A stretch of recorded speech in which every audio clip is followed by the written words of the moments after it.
Hello friends, આજે હું તમારી સાથે એકદમ પરફેક્ટ માપ અને ઘણી ટિપ્સ સાથે દાંત વગરના વડીલો પણ ખાઈ શકે તેવી પોચી સુખડીની રેસીપી શેર કરવાનો છું।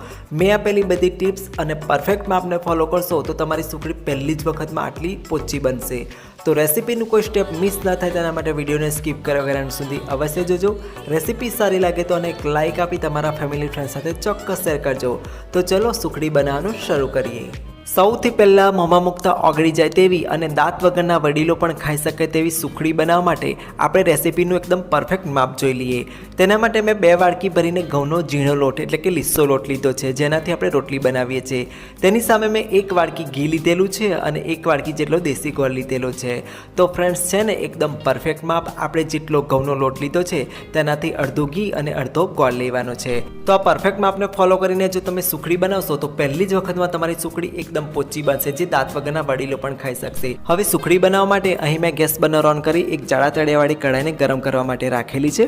તેમાં આપણે થીજેલું ઘી ઉમેરીશું। અત્યારે મેં થીજેલું ઘી લીધું છે। આ સમયે તમારે થીજેલું જ ઘી લેવાનું છે। જો તમે મેલ્ટેડ ઘી લેશો તો તમારા માપમાં ફરક પડી જશે। હવે ઘી થોડું આ રીતે મેલ્ટ થાય એટલે તેમાં આપણે ઘઉંનો લીસો લોટ ઉમેરીશું એટલે કે ઝીણો લોટ ઉમેરીશું। આ સમયે તમારે ઘઉંનો ઝીણો લોટ એટલે કે લીસો લોટ લેવાનો છે।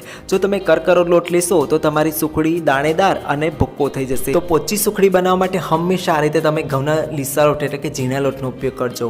તો ફ્રેન્ડ્સ હવે ગેસની એકદમ સ્લો ફ્લેમ પર સતત ચલાવતા જઈ આને શેકી લઈશું। આ સમયે તમને એમ લાગતું હશે કે ઘી ઓછું છે, પણ ઘી ઓછું નથી। જેમ જેમ લોટ શેકાતો જશે તેમ તે હળવો થતો જશે અને ઘી છૂટું પડતું જશે। તો ફ્રેન્ડ્સ ગેસની એકદમ સ્લો ફ્લેમ પર સતત ચલાવતા જઈ આનો કલર બદલાય ત્યાં સુધી તેને આપણે શેકી લેવાનું છે। આ સમયે ગેસની ફ્લેમ એકદમ સ્લો હોવી જોઈએ। જો તમે હાઈ ફ્લેમ કે મીડિયમ ફ્લેમ પર આ લોટને શેકશો તો તે જલ્દીથી બ્રાઉન થઈ જશે અને સુખડી સ્વાદમાં કડવી બનશે। તો ગેસની એકદમ સ્લો ફ્લેમ પર તમે જોઈ શકો છો લોટ આ રીતે એકદમ ઢીલો થઈ ગયો છે અને તેનો કલર પણ બદલાઈ ગયો છે। તો આ રીતનું ટેક્સચર આવે ત્યાં સુધી તેને સ્લો ફ્લેમ પર શેકવાનો છે। હવે આપણો લોટ શેકાઈ ગયો છે તો ગેસની ફ્લેમ ઓફ કરી દઈશું અને આ લોટને આપણે એક તરફ લઈ તેને સતત ચલાવતા જઈશું, જેનાથી આપણો લોટ થોડો ઠંડો થઈ જશે। લગભગ 2 મિનિટ માટે તેને સતત ચલાવતા જઈ ઠંડો કરી લઈશું। હવે આપણે તેમાં આગળ ઉમેરીશું દેશી ગોળ। તો અત્યારે મેં 1 વાડકી જેટલો દેશી ગોળ લીધો છે। આને બદલે તમે ચાકુનો ગોળ અથવા કોલ્હાપુરી ગોળ છીણીને લઈ શકો છો, પણ ધ્યાન તમારે એ રાખવાનું છે ગોળને પહેલેથી છીણીને રાખવાનો છે। હવે ગોળને આ રીતે આપણે શેકાયેલા લોટ સાથે સરખો મિક્સ કરી લઈશું। તો આ સમયે તમે ઈચ્છો તો ઇલાયચી પાવડર પણ એડ કરી શકો છો અથવા સૂંઠ પાવડર પણ એડ કરી શકો છો, પણ મેં સ્કીપ કરેલું છે। હવે તમે જોઈ શકો છો સુખડી માટેનું મિશ્રણ તૈયાર થઈ ગયું છે। આ મિશ્રણને આપણે થાળીમાં પાથરી દેવાનું છે। તો આ રીતે બધું જ મિશ્રણ એક થાળીમાં લઈ લેવાનું છે। અત્યારે આપણે થાળીને ઘીથી ગ્રીસ કરવાની કોઈ જરૂર નથી, કારણ કે આપણે જે સુખડી શેકી છે તેમાં ઓલરેડી ઘી છે, તે જલ્દીથી અનમોલ થઈ જશે। હવે સ્પેચ્યુલાની મદદથી આ રીતે સરખું કર્યા બાદ એક વાડકીની મદદથી આપણે તેને સરખું આ રીતે લીસું કરી લઈશું। થોડું આ રીતે લીસું થઈ જાય ત્યારબાદ ફરીથી સ્પેચ્યુલાની મદદથી તેની જે સાઈડ છે કે જે તેનો ગોળ કોર્નરનો ભાગ છે તેને આ રીતે આપણે દબાવતા જઈશું અને ફિનિશિંગ કરી લઈશું। તો અત્યારે તમે જોઈ શકો છો એકદમ લીસી આપણી સુખડી તૈયાર થઈ ગઈ છે। હવે આ સુખડીને આપણે મનપસંદ શેપમાં ટુકડા કરી લઈશું। તો અત્યારે હું ચોરસ ટુકડામાં તેને કટ કરું છું, પણ તમે આને ડાયમંડ શેપમાં પણ કટ કરી શકો છો। પણ સુખડી જ્યારે ગરમ હોય ત્યારે જ આપણે તેમાં કટ લગાવી દેવાના છે। જો ઠંડી થયા બાદ તમે સુખડીમાં કટ આપવા જશો તો તમારા પરફેક્ટ કટ નહીં આવે। તો આ રીતે બધી સુખડીને આપણે કટ કરી લીધા છે અને ચોરસ ટુકડામાં સુખડીને કટ કરી છે। તો ફ્રેન્ડ્સ હવે આપણે એક સુખડીનો ટુકડો લઈશું અને જોઈશું કે આપણી સુખડી કેવી તૈયાર થઈ છે।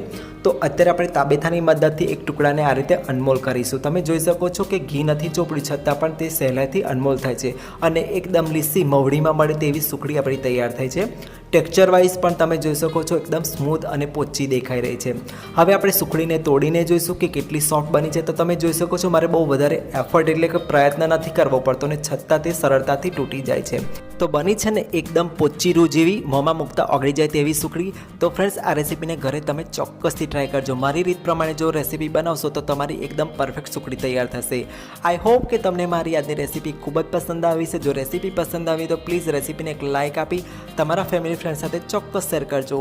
ચેનલ પર નવા આવે તો ચેનલને સબસ્ક્રાઈબ કરી બાજુમાં આવતા બેલ આઇકનમાં ઓલ પ્રેસ કરવાનું નહીં ભૂલતા। ફરી મળીએ આવી એક નવી ઇન્ટરેસ્ટિંગ રેસીપી સાથે। Thanks for watching this video.